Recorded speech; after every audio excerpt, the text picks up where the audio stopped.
Então eu acho que o filme ele vai muito bem até a parte que ele entra na base militar lá, que o Zod aparece.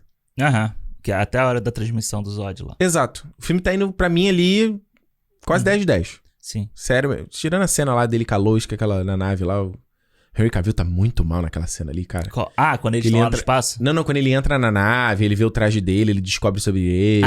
Sim. Eu acho muito ruim aquela cena toda. De atuação do Henry Cavill. Mas, aí aparece o Zod, e aí o filme, cena do Smallville, aí corta pra começa a terraformação, aí tem primeiro pra destruir a nave deles, aí depois é o Zod contra o Kal-El. Sim. É uma cena de ação atrás da outra. Eu acho muito cansativo, cara. Então, pra mim, o grande problema é principalmente a parte final, assim, a destruição total da cidade. Assim, visualmente, esteticamente, que eu não gosto. Também não. Mas, aí vamos pegar meu pano aqui. Fala aí. O que eu acho que Teu plano. Tira meu coelho pano da cartola. Não, meu pano, passar o pano. O seu pano.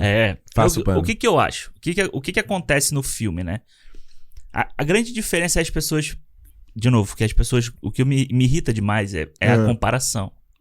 Sabe?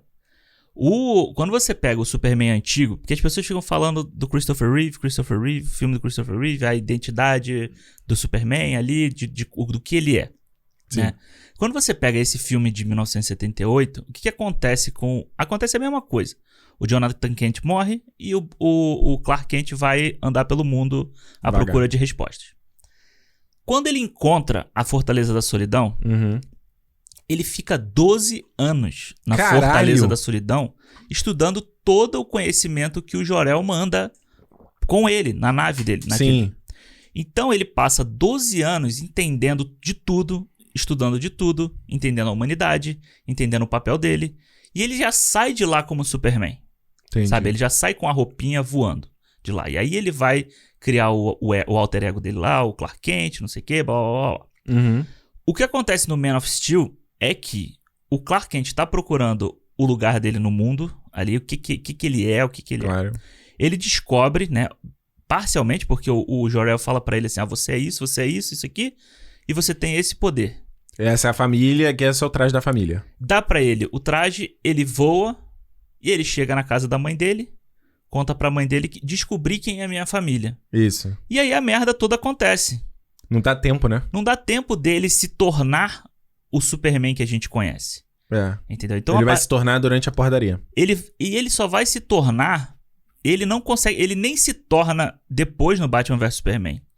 Porque no Batman vs Superman, ele ainda tá contestando qual é o papel dele aqui. Porque a gente sabe que o Batman vs Superman tinha que ter sido o Super-Homem 2, né? Tinha que ser do Man of Steel 2. Exato. E aí, quando ele começa a porradaria com o Zod ali, ele não tem noção das coisas. Da força dele, ele só tá tentando parar aquela força externa que chegou ali. Pra ameaçar o que ele acaba assimilando como o novo planeta dele, a nova casa dele. Eu acho que até o conflito que o Zod coloca, que fala assim, mano, eu posso recriar nosso povo. Eu acho que não dá nem tempo de desenvolver, que ele fala, cara, eu acabei de descobrir que existe esse povo. Eu acabei de descobrir essa porra. Então por que você vai achar que vai me convencer dessa forma? E ele diz que não, você já teve a sua oportunidade, agora é a vez da Terra aqui. Exato. Então, tipo, o que eu acho, assim... Me incomoda também essa ação maluca do final, sabe? De não ter consequência. Tanto que depois eu fui reparar, tipo, a grande questão é o Independence Day que acontece ali com a terraformação, depois a nave caindo. Quando o Superman e o Zod começam a sair na porrada realmente, já tem muita coisa destruída, os efeitos pra cidade, a princípio, são poucos. Porque eles estão batendo ali num prédio em construção, na rua e tal. Que isso, Alexandre? Ele joga lá, tem hora que eles estão dentro lá quando o Zod ativa o poder do raio, que ele destrói o prédio do Wayne ali. Mas o prédio todo cai, metade do prédio cai. Então, mas antes disso, eles estão se porrando em outros lugares. Quando chega nesse momento, até porque quando ele chega nesse lugar, é um prédio, é um andar que tá abandonado, não tem ninguém. Tá, mas qual é teu ponto? Porque no fim a destruição é igual. Calma, vou chegar lá. Tô calmando. E aí, quando chega nessa cena realmente que o Zod descobre o poder dele... que é muito boa, inclusive. Que é muito boa. As coisas... Aí é que o bicho... O filme desanda totalmente.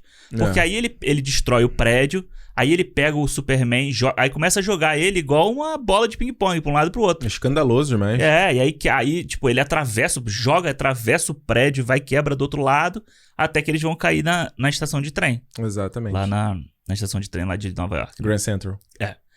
Então, tipo assim, eu até revendo agora, eu falei assim, pô, será que realmente a gente levou muito ao pé da letra a destruição ali? Será que o Zack Snyder, no fim das contas, não colocou eles destruindo um monte de prédio abandonado, prédio em construção? E não. A partir desse momento em que ele quebra lá, destrói o prédio, que depois a gente vai descobrir que é da Wayne, ali o bicho desanda mesmo, sabe? Ali a porrada desanda mesmo. Não, na verdade, o Clark, se você pensar em Smallville, quando ele empurra... Não lembro se é o Zod. Ele fala, não, ameaça é minha mãe, não sei o quê. Ele pega e atravessa o Zod pela refinaria. São aqueles silos assim, né? E tem uma outra hora lá que ele tá em Smallville, joga o cara, joga nos trem, é ele que joga, alguma coisa assim. Ele taca aquele grandão lá no trem e explode, né? E eu acho que, assim, eu entendo a coisa da escala, talvez seja mais uma vez a impressão de falar, gente, a gente tem que fazer o nosso raio azul no céu. Marvel acabou de fazer a Batalha de Nova York. A gente tem que ter uma parada nesse mesmo nível. Não dá pra fazer um filme simples ou pequeno em escala, entendeu? E eu acho que esse fator, mais o fator, a gente precisa mostrar uma outra coisa do Super-Homem, que não foi vista antes. Acho que isso que dá a loucura de ser o que é. Porque quando eu até postei no meu Instagram, quando eu tava no filme, e aí o Juras, né, o Jurandir lá do Cinema com Rapadura, mandou uma DM. Mas como assim? Aquele argumento mais raso do mundo. Mas a luta com o Zod, queria o quê? Que eles se dessem flores? Cara, existem milhões de maneiras de você fazer uma luta entre dois personagens ali. Não necessariamente você precisa destruir tudo, né? Você faz uma luta no céu. Não tem nada a ver. Ninguém tá falando que eles não têm que cair na porrada. Só que o problema é o que eu tô falando, a duração...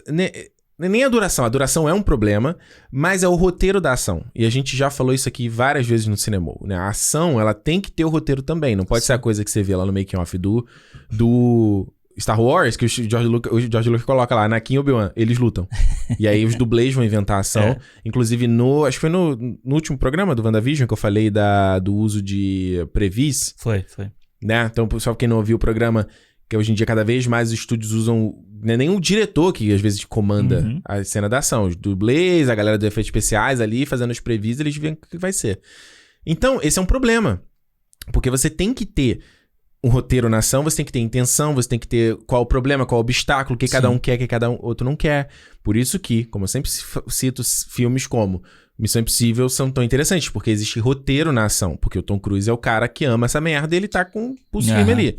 O 007 Skyfall é outro filme que muito bom nesse aspecto também. Que ele tem roteiro na ação.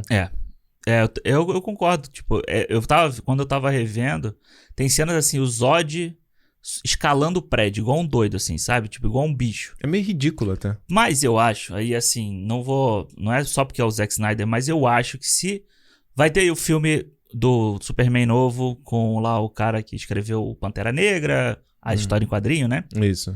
E produzido pelo J.J. Abrams. Que saudade do J.J.